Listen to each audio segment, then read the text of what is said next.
In this video, we will show you how to pour a basic latte art design, the heart. And I believe it's the most fundamental latte art pattern to learn. So let's start with that one. The base of a nicely poured heart is a perfectly steamed milk. If you're just starting with latte art and you didn't steam milk before, you can watch our previous video where we went through milk steaming step by step. Today, we'll go through all the tiny hand movements, axis, tilting, speed, and more. I'll share with you some tips that helped me to survive all my barista weekends when I poured hundreds of cappuccinos, flat whites and lattes. As a bonus, in the end, we'll share with you how you can train latte art without wasting milk and coffee.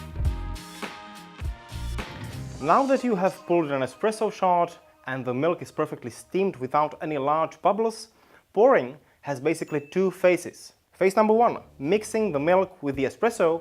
Phase number two, pouring the design. It all looks very cool and easy, but it reminds me a lot of learning how to play a guitar. All the hand positions and small movements are easier to do when you train them separately and in slow motion. That would be a key advice if you're just starting with latte art. The slower the training, the stronger is getting the so-called muscle memory. Try to be very conscious of what you do, how you hold things and how you pour. Phase 1. Mixing the milk with the espresso. As Lance Hendrick from Onyx Coffee said, think of the espresso base as of a canvas. You want to stretch the canvas all over the cup so the paint can hold on it. By mixing the espresso with a drop of milk, we create a much more stable surface for the latte art design. We're filling up approximately 1/3 to a half of the cup with milk and mixing it all together.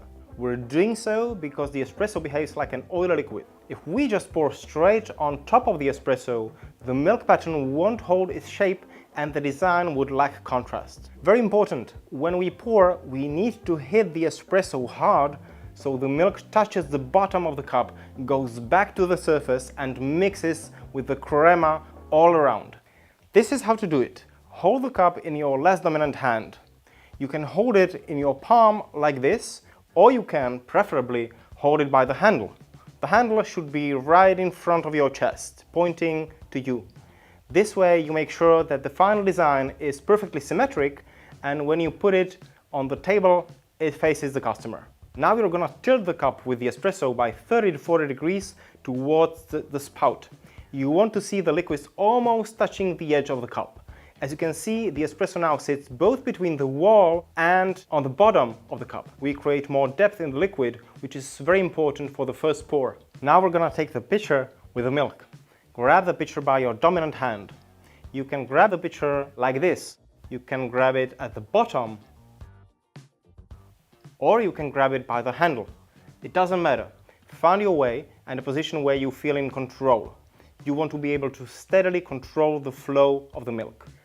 Hold the pitcher, tilt the cup towards the spout, twist the wrist with the pitcher and pour rather aggressively along the vertical axis, straight to the point where the cup is tilted. Move from side to side all around the cup. That helps you to mix the milk with the espresso properly. Fill approximately half of the cup by pouring along the vertical axis. Tilt the cup back into the horizontal position and swirl with the milk and espresso. We're doing that to get rid of the color of the crema, which disrupts the contrast of the design. You can also use a spoon to mix the coffee with the milk if you struggle with the hand movement. I still like to use the spoon as it is very effective. When you get good at swirling motion, you can start doing it simultaneously while pouring, but that is more advanced. Now we've stretched the canvas and we're ready to paint. In phase 2, we're literally almost touching the surface of the coffee with the spout.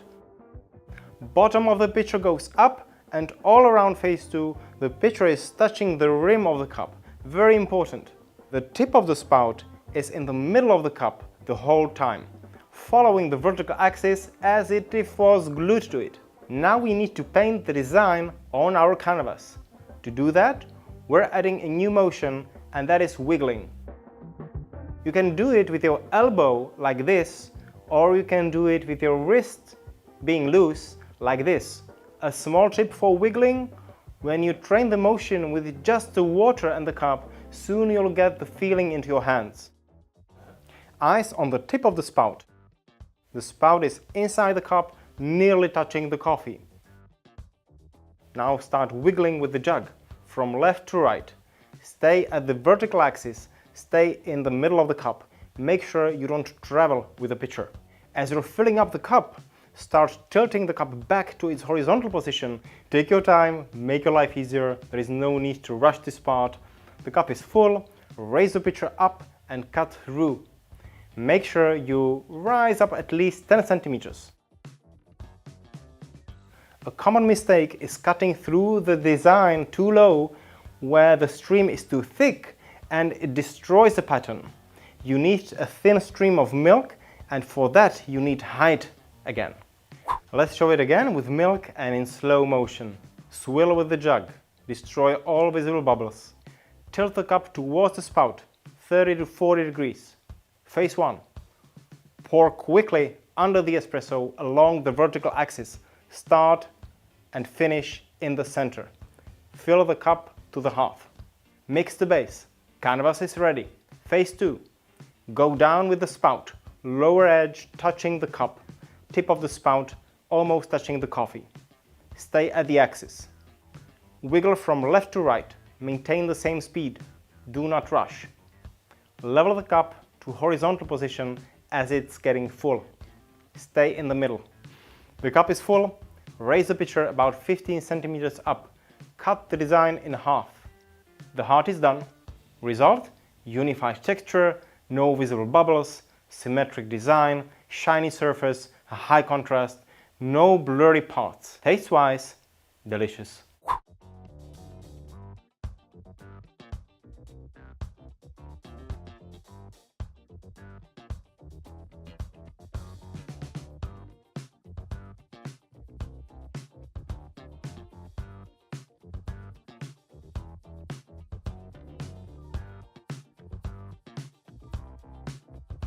Bonus round! I didn't want to scare you in the beginning of the video, but it takes a while before being able to pour a design like that. The purpose of this video was sharing a shortcut with you to a great result. Now, just 2 more tips for the training itself. Instead of using milk, fill the pitcher with cold water and add a drop of detergent.